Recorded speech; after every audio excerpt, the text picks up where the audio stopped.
justice play a central role in the trials of the extraordinary. Germany of today is promoting international criminal law, which is something that none of us would have thought possible in 1945. You want rights for people as well as accountability on the part of perpetrators. International criminal justice is one of the huge achievements of the last 30 years.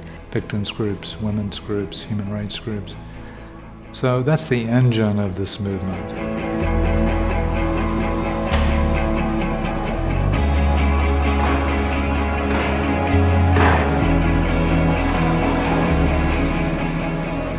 Well, Judge Buergenthal was one of the pioneers in the field.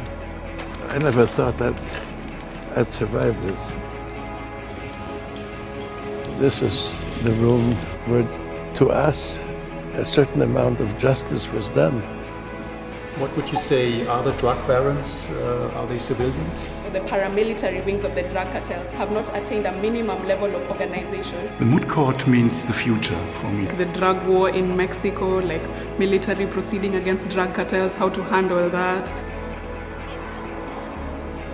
It's very important not to forget it, not only because it was the Holocaust, but because of what the terrible things that can happen in other parts of the world because of the hatred that created the Holocaust also.